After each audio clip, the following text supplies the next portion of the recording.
1968 was such an incredible year in American history that this is, it says, the year that shaped a generation. The 60s was a whole, this was the most crucial year in the 60s. Everything was going on.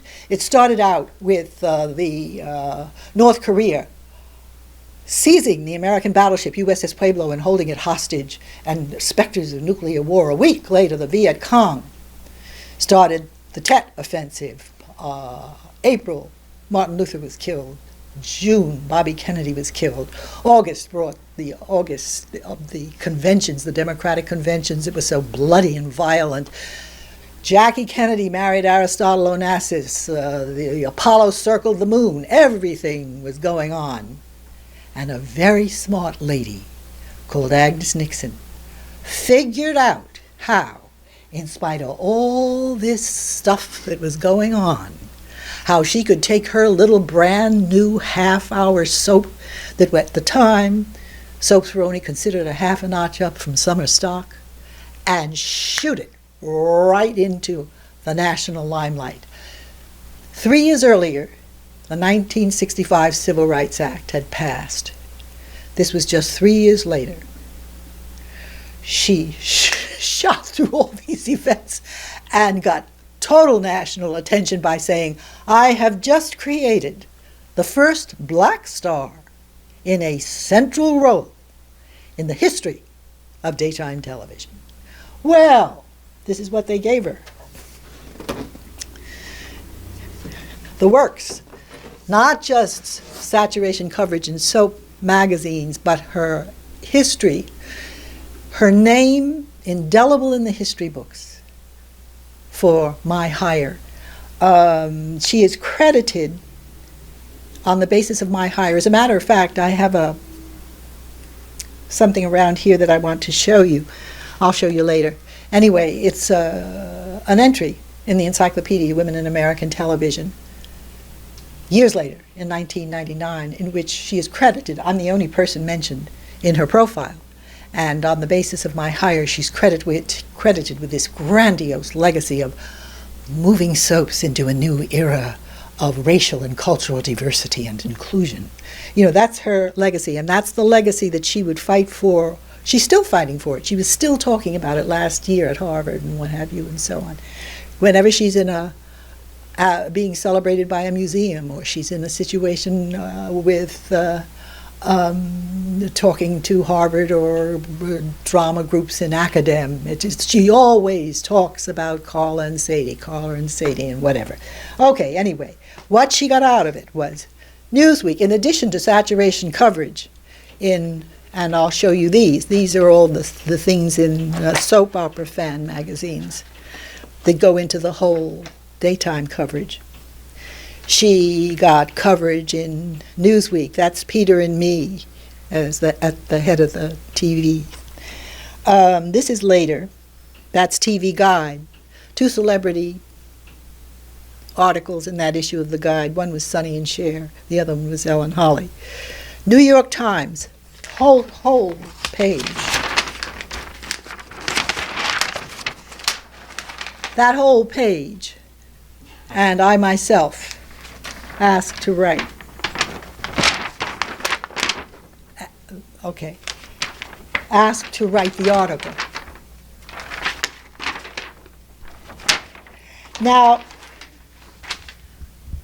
it was fascinating from the beginning because the storyline was absolutely mesmerizing. I started out,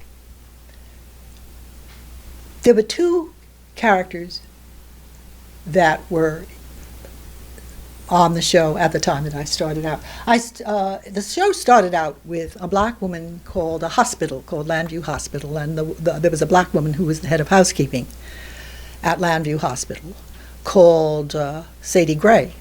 And she would talk about, from time to time, about her daughter Clara, and she was considered to be dead because she would talk about she would say, Clara is dead to me, and whatever.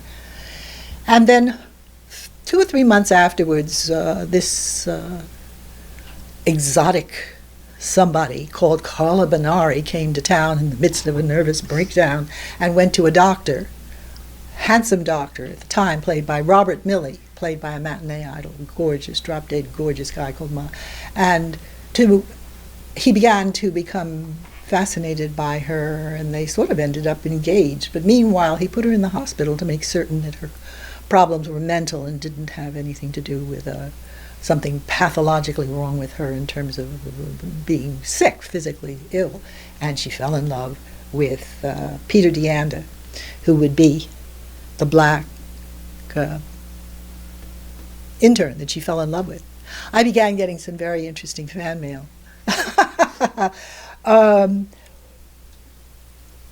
After living with her as a white character for about 3 or 4 months, in what I think is probably, and to this day, one of the most brilliant, Agnes is such a brilliant writer, the most brilliant use of a serial ever. Agnes had me, Carla Gray, and on a Friday, the day was very important, at the last 5 minutes, also the time was very important, she had Sadie, the head of housekeeping at Llanview Hospital, and Carla Gray, for their very different reasons, end up at an apartment door. They had totally different reasons for being there. And Lillian Heyman looked at me and said, "Clara." And I looked at her and said, "Mama."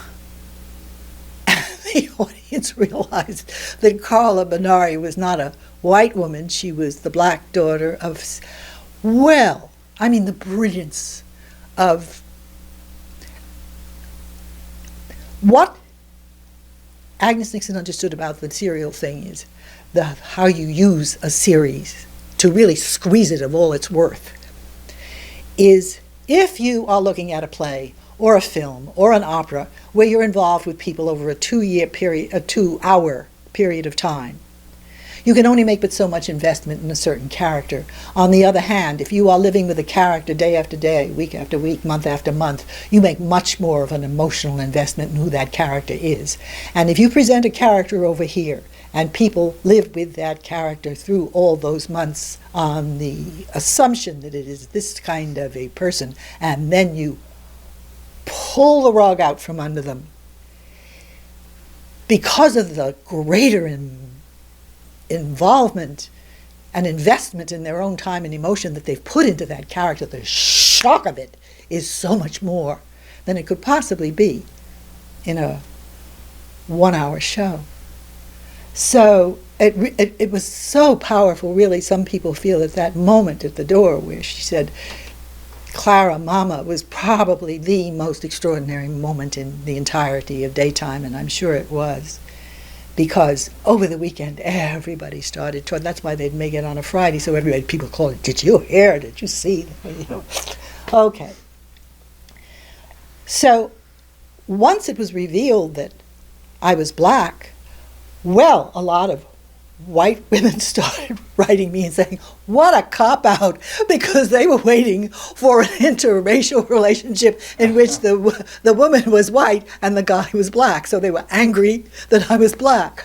Then there was a guy in Texas who was, he had been angry when he thought I was white. I'd kissed Peter. But after he found out I was black, then he was mad that I had been engaged to the white doctor. So everybody, which was so interesting. That's one of the reasons why I found the role so exciting to take on, because I realized that a lot of people are prejudiced who don't know that they are. They really don't know it. And when they felt about me one way on a Friday and then did a whole 180 on a Monday, it was demonstrated to them that it had nothing to do with anything tangible, but it had to do with just about. It was a very illuminating moment for a lot. Anyway, then the whole thing just exploded, and that's when all this stuff happened. Now, what she got out of it, as I said, she got her name forever indelible in the history books. She got saturation coverage in soap opera magazines. She got all of this coverage in Newsweek.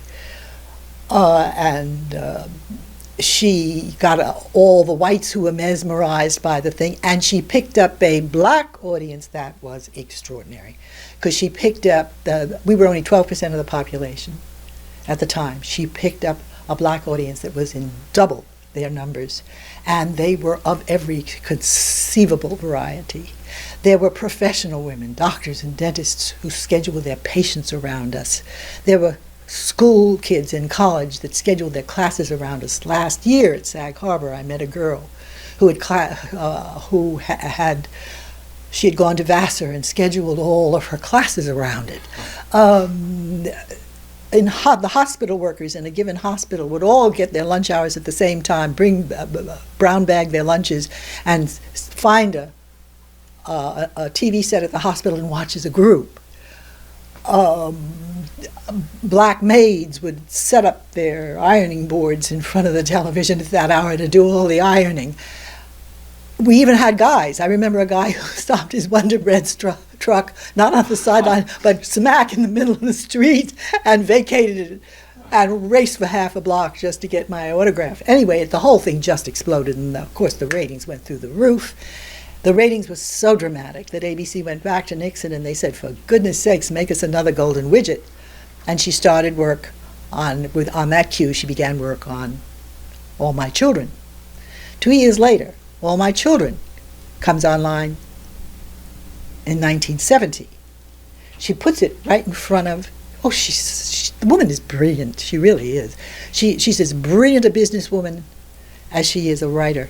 She put it right in front of us. She gave it a black storyline with John Donnell. Do you remember John Donnell? Right. Yeah. She captured the entire black audience for us because there was only a half an hour, and they were giving an hour lunch, whatever. They started tuning in early, a half hour early, to catch John. So she captured the entire black audience in one shot by putting a black storyline on. Children took off. General Hospital looked at the kind of numbers that Nixon soaps were racking up back east. They put a black storyline on their show and ended up raising their numbers. So the black audience that the Carla storyline had originally pulled into ABC now spread out to undergird all three shows and watch them in a stream. Okay. Once all of that was in place, something very interesting happened.